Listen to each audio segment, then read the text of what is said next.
Hello everyone, welcome to our channel UPPCS Resolve. My name is Frankul. So first of all मैं अपने बारे में बता दूं, मैंने यूपीएससी के 5 अटेम्प्ट दिए और 4 मेंस लिखे हैं और यूपीपीसीएस में मैंने 3 अटेम्प्ट दिए और 3 अटेम्प्ट्स में मैंने तीनों बार मेंस लिखे हैं. सो मैंने टोटल 7 मेंस लिखे हैं यूपीएससी और यूपीपीसीएस को मिलाकर. सो मैं आज जो इस वीडियो में डिस्कस करने वाला हूँ, इट इज अबाउट 11 थिंग्स. ऐसी कौन सी 11 चीजें हैं जो मेंस लिखते टाइम आपको पता होनी चाहिए. हम मेंस लिखते टाइम ये 11 मिस्टेक करते हैं, प्लीज ये मिस्टेक नहीं करनी है. सो मेरी 11 लेसन्स कर रहे हैं, 11 लर्निंग्स कर रही हैं, वो मैं आपको बताने वाला हूं. सो फर्स्ट, पहली चीज सबसे इंपॉर्टेंट, हैंड राइटिंग. काफी लोग हैंड राइटिंग को इग्नोर कर देते हैं. काफी लोग ये मानते हैं कि अगर अच्छे पॉइंट्स लिख रहे हैं वो सफिशियंट है, हैंड राइटिंग बस नॉर्मल बेसिक होनी चाहिए, चल जाएगा काम. नहीं, बट ये मिस्टेक मैंने भी करी थी. मेरी वर्ल्ड की one of the worst hand writing है. मेरी हैंड राइटिंग बिल्कुल अच्छी नहीं है, जो जिसकी वजह से मुझे नुकसान हुआ था. सो प्लीज हैंड राइटिंग आपको बिल्कुल कर्सिव राइटिंग नहीं चाहिए. मतलब बिल्कुल कर्सिव राइटिंग की तरह नहीं लिखना, पर हैंड राइटिंग अच्छी लगे, डिसेंट लगे, पढ़े लिखे लोगों जैसी लगे.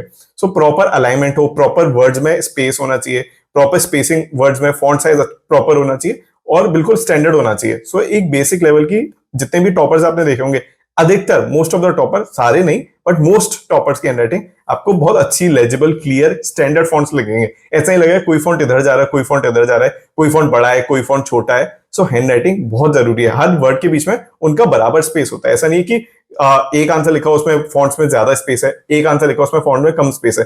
काफी लोग इस चीज को इग्नोर करते हैं, काफी कोचिंग इस बारे में नहीं बताती, बट ये एक सीक्रेट है, ये एक बहुत इंपॉर्टेंट चीज है जो आपको फोकस में रखनी चाहिए कि आपकी हैंडराइटिंग लेजिबल से बेटर होनी चाहिए, एवरेज से बेटर हैंडराइटिंग होनी चाहिए. कर्सिव राइटिंग नहीं, बट एवरेज से बेटर हैंडराइटिंग बहुत इंपॉर्टेंट है.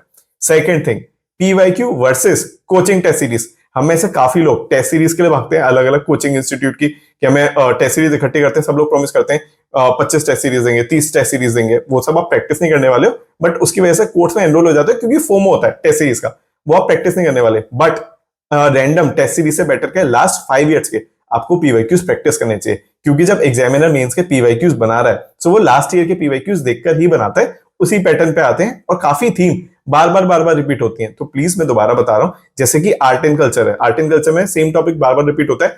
आर्ट रिपीट होती है, आर्किटेक्चर रिपीट होता है, लिटरेरी सोर्सेस काफी बार, लिटरेरी सोर्सेस बार बार रिपीट होते हैं. सो उसी लाइन पर वो टॉपिक्स हैं, सेम बार बार रिपीट होते हैं. आपको वही पीवाईक्यूज बार बार प्रैक्टिस करने चाहिए 5 साल के, फिर कोई टेस्ट सीरीज पे जाना चाहिए. इसलिए हमने मेंस का, यूपीपीसीएस मेंस का मंथन कोर्स लॉन्च किया है, जिसमें कि आपको कैसे स्मार्टली आंसर राइटिंग लिखना है, कैसे वैल्यू एडिशन लिखना है, कैसे प्रेजेंटेशन देनी है, वो सारी चीज पीवाईक्यूज आपका लाइव आंसर राइटिंग करवाएंगे. क्योंकि हमें से काफी लोग प्रोक्रेस्टिनेट कर देते हैं कि हम अच्छे से पढ़ लेंगे, फिनिश कर लेंगे, तब हम आंसर राइटिंग करेंगे. पर ये सबसे बड़ी मिस्टेक होती है. ऐसे प्रॉपर फुल रीडिंग आप कभी नहीं कर पाओगे. फुल रीडिंग के चक्कर में आप अपने पीवाईक्यूज प्रैक्टिस करना भूल जाओगे. इसीलिए हम डेली आंसर राइटिंग प्रैक्टिस करते हैं, मतलब 3 days in a week we are practising the answer PYQs के, जिसमें आपको मॉडल आंसर भी लास्ट 4 ईयर्स के आपको मॉडल आंसर प्रोवाइड करवाए जाएंगे. और हर वीकेंड पे एक प्रीलिम्स का टेस्ट भी होगा, 50 क्वेश्चन का प्रीलिम्स का टेस्ट, क्योंकि काफी स्टूडेंट्स जो मेंस भी देंगे वो दोबारा नेक्स्ट ईयर प्रीलिम्स का एग्जाम देने वाले हैं. सो होलिस्टिक तैयारी हो जाए, उसके लिए मेंटरशिप का मेंस मंथन का कोर्स लॉन्च के डिटेल्स डिस्क्रिप्शन में होंगी. देन थर्ड थिंग जो मिस्टेक हम करते हैं, सोर्सेस. हम में से काफी स्टूडेंट परफेक्ट नॉलेज के लिए अनगिनत सोर्सेस पे रेफर करते हैं, 50 बुक पे रेफर करते हैं, पर नहीं. आप याद रखना, हमें सारी 50 बुक, 50 कोचिंग के नोट्स मोरलेस सेम होते हैं, ज्यादा फर्क नहीं होता है. कोई भी एक सोर्स रखो अपना और उसको बार बार रिवाइज करो. 50 सोर्सेस पे नहीं जाना. ये मिस्टेक मैंने भी करी थी, प्लीज इस मिस्टेक को अवॉइड करनी है. Then fourth thing, notes. Last moment revision के लिए प्लीज ट्राई करो नोट्स बनाने का. अगर आप एक ही सोर्स रेफर कर रहे हो तो उसी में अंडरलाइन कर लो, बार बार उसको रिवाइज करो. अगर आप 2 या 3 सोर्सेस को रेफर कर रहे हो, प्लीज उनमें से मिलाकर अपने खुद के नोट्स बनाओ, फिर उसको बार बार रिवाइज करो. ठीक है, नोट्स जरूरी है अगर आप मल्टीपल सोर्सेस से पढ़ रहे हो तो. देन फोर्थ थिंग, शेड्यूल और टारगेट. सी, एक चीज याद रखो, 4 महीने बाद यूपीपीसीएस मेंस का एग्जाम होने वाला है और अभी हमें अंदाजा नहीं लगता कि टाइम बहुत कम है. ठीक है, टाइम बहुत जल्दी निकल जाता है, ये हमें शुरू में अभी पता नहीं चलेगा, बट जब एग्जाम आने वाले होंगे तब हमको रियलाइज होगा, तब हमें फील होगा कि काश 1 महीना एक्स्ट्रा मिल जाता, काश कुछ दिन एक्स्ट्रा मिल जाते, तब हमें वो चीज रियलाइज होती है. सो अभी से शेड्यूल और प्रॉपर टारगेट लेके चलो, कि बिल्कुल टारगेट होना चाहिए, मुझे जीएस 1 20 डेज में फिनिश करना है. इसलिए हम मेंस मंथन कोर्स में सारे जीएस, उसमें रिकॉर्डेड लेक्चर है, जो आप क्लासेस अटेंड नहीं कर पाए, रिकॉर्डेड लेक्चर अवेलेबल है. सो उसमें सारे हम सब्जेक्ट 20 डेज में करें, 20 डेज में जीएस 1, 20 डेज में जीएस 2.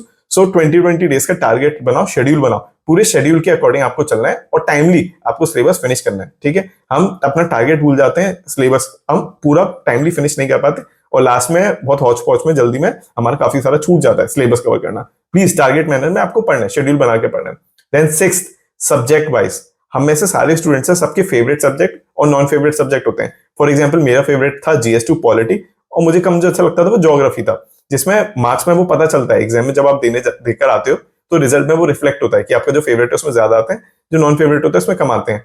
पर एक चीज याद रखनी है, जब आप मेंस का एग्जाम लिख रहे हो, कोई भी सब्जेक्ट आपका फेवरेट या नॉन फेवरेट नहीं होना चाहिए, किसी सब्जेक्ट के साथ इमोशनल नहीं होना मुझे, ठीक है। सारे सब्जेक्ट को इक्वल रिस्पेक्ट देंगे, ठीक है, इक्वल रिस्पेक्ट देना सारे सब्जेक्ट को जरूरी है। ऐसा नहीं है कि आप पॉलिटी आपका फेवरेट है, आप उसमें काफी काफी घंटे पढ़ रहे हो, 10 घंटे पढ़ रहे हो, एक महीने पढ़ रहे हो, वो नहीं चलेगा। सारे सब्जेक्ट्स को इक्वल वेटेज देंगे, क्योंकि मेंस के जो क्वेश्चन आते हैं उनमें सब सब्जेक्ट का इक्वल वेटेज होता है, तो किसी सब्जेक्ट के साथ इमोशनल नहीं होना। Then next 7th point, revision. Revision सबसे इंपॉर्टेंट चीज है। सी, रिवीजन और प्रैक्टिस करना हमें सबसे बोरिंग लगता है, और यही चीज सबसे इंपॉर्टेंट है। हमें ऐसा लगता है कि हम एक बार बुक पढ़ लिए हमें याद हो जाएगी, ठीक है, क्योंकि हमें ऐसा क्यों लगता है, हम आंसर राइटिंग प्रैक्टिस नहीं करते। जब हम आंसर राइटिंग प्रैक्टिस करेंगे तब हमें रियलाइज होता है हम कितने पानी में है, ठीक है। हम आंसर राइटिंग प्रैक्टिस नहीं करते, एक बार बुक पढ़ लेते हैं, हमें लगता है कि ठीक है याद हो गई, फिर दूसरी बुक पढ़ी, फिर तीसरी बुक पढ़ी, फिर चौथी बुक पढ़ी। सो हम ट्राई करते हैं कि नॉलेज को इकट्ठा करें, नॉलेज को एक्यूमुलेट करें, पर कोई फायदा नहीं होगा इसका अगर आपने कोई बुक पढ़ी और रिवाइज नहीं कर रहे उसको। सो वो सब पढ़ना बेकार है, आपका वो टाइम टोटल वेस्ट हुआ। सो आपको रोज डेली रिवीजन करना है, वीकली रिवीजन करना है, मंथली रिवीजन। जो आज आपने पढ़ा है रात को सोने से पहले उसको रिवाइज करो। देन जो आपने हफ्ते में पढ़ा है, हफ्ते में जो जो पढ़ा है उसको हफ्ते के एंड में रिवाइज करो। सिमिलरली मंथ एंड में आपने जो जो पढ़ा है उसको रिवाइज करो, ठीक है।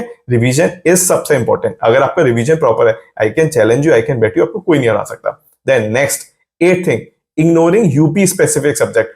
मैं यूपीएससी की तैयारी कर रहा था, सो मैंने यूपी के इतने स्पेसिफिक सब्जेक्ट को मैंने वेटेज नहीं दी थी, ये मेरी सबसे बड़ी मिस्टेक थी। आपको ये चीज लर्न करनी है कि आप GS1 GS2 GS3 GS4 अच्छे से पढ़ लेते हो।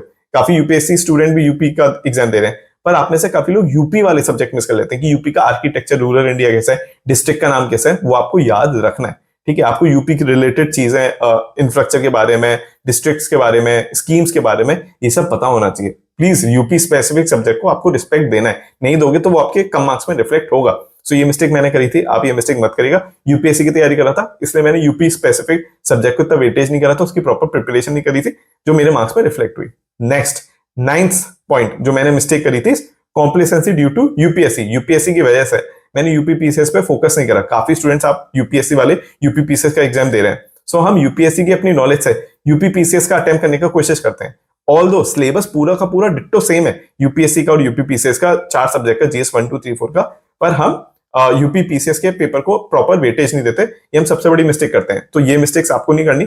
आपको यूपी पीसीएस स्पेसिफिक पीवाईक्यूज आपको प्रैक्टिस करने हैं, और यूपी पीसीएस को उसका ड्यू रिस्पेक्ट दो। ऐसा नहीं होना चाहिए आपने यूपीएससी की तैयारी करी तो ओवर कॉन्फिडेंट हो जाए। मैं ओवर कॉन्फिडेंट हो गया था क्योंकि मैंने यूपीएससी की काफी मेंस लिखे थे, पर ये ओवर कॉन्फिडेंस नहीं होना चाहिए। यूपी पीसीएस को भी इक्वल रिस्पेक्ट दो, और उसके भी यूपी पीसीएस के भी पीवाईक्यूज प्रैक्टिस करो, उसका सिलेबस देखो, पीवाईक्यूज देखो, बहुत जरूरी है, ठीक है।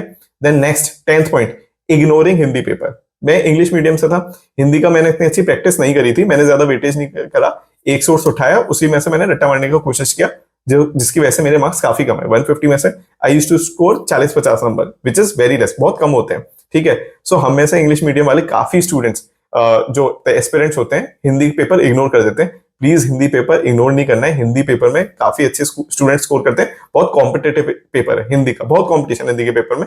आपको ज्यादा से ज्यादा मार्क्स लाने की कोशिश करनी है और प्रॉपर हिंदी पेपर की प्रैक्टिस करनी है। हम हिंदी पेपर की प्रैक्टिस करना इग्नोर कर देते हैं, प्लीज इग्नोर नहीं करना है, क्योंकि यूपीएससी में हिंदी पेपर का वेटेज ज्यादा नहीं है, सिर्फ क्वालिफाइंग है यूपीएससी में हिंदी पेपर, और वो भी इजी आता है। पर यूपी पीसीएस का हिंदी पेपर इजी नहीं है, यूपी पीसीएस का हिंदी पेपर टफ है, और यूपी पीसीएस का हिंदी पेपर क्वालिफाइंग नहीं है, उसके 150 मतलब मार्क्स ऐड होते हैं, ठीक है। So you have to focus, proper Hindi paper पे भी फोकस करना है, इसको लाइटली नहीं लेना है। 11th मिस्टेक जो मैंने करी थी, आंसर राइटिंग में प्रेजेंटेशन और वैल्यू एडिशन करने में मैंने मिस्टेक करी थी, उतनी जितनी करनी चाहिए मैंने नहीं की थी। सी, आंसर सबके पास सेम नॉलेज है, सब फूड प्रोसेसिंग क्वेश्चन आया है, अगर GS3 में फूड प्रोसेसिंग का क्वेश्चन है, सब लोग सेम पॉइंट्स लिख रहे हैं, क्या क्या चैलेंजेस है फूड प्रोसेसिंग, एक्सपोर्ट, एम्प्लॉयमेंट, सब सेम पॉइंट्स लिख रहे हैं, पर एग्जामिनर आपको एक्स्ट्रा मार्क्स क्यों दे?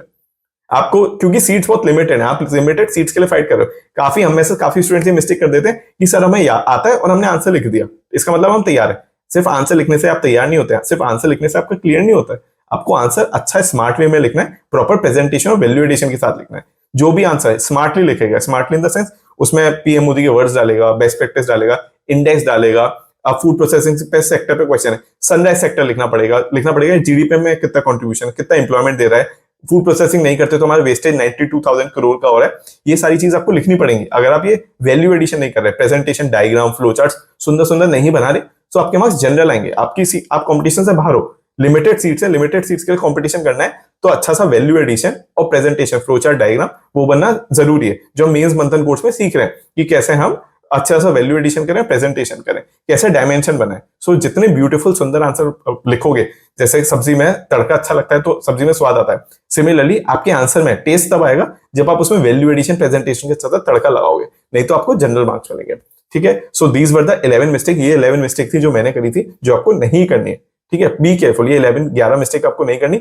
मैंने प्रीलिम्स में आपको काफी स्टूडेंट्स को ये सिखाया था कि कैसे हमें कॉमन सेंस और लॉजिकल गेसिंग करनी। काफी स्टूडेंट्स का अच्छा क्लियर हुआ है। ऐसे ऐसे स्टूडेंट्स का मैसेज आया कि उनके 4-5 अटेम्प्ट में 100 से ऊपर मार्क्स हैं और उनके इस बार 125 मार्क्स आ रहे हैं और मेरे साथ मेंस की तैयारी कर रहे हैं मेरी गाइडेंस के अंदर। सो सिमिलरली जो मैंने आपको टिप्स दिए हैं अभी मेंस के लिए, वो सबसे इंपॉर्टेंट टिप्स हैं, आपको इस पर फोकस करना है। अगर ये टिप्स पे आप वर्क करते हो, आई कैन गारंटी आपका 100% मेंस क्लियर होगा। पर ये जो भी 11 टिप्स मैंने आपको बताई हैं, 11 की 11 टिप्स आपको ध्यान में रखनी और उस अकॉर्डिंग आपको तैयारी करनी है। अगर आपको कोई हेल्प चाहिए, you can reach out to me through WhatsApp. आप व्हाट्सएप, मेल करके मुझे रीच आउट कर सकते हैं। I hope you like this channel. अगर आपको ये चैनल अच्छा लगा है, प्लीज लाइक, शेयर, सब्सक्राइब करो। इस चैनल को आप हाइप भी कर सकते हो, जिससे मुझे मोटिवेशन मिलती है और अच्छे आपके लिए गाइडेंस की वीडियोस ला पाऊं।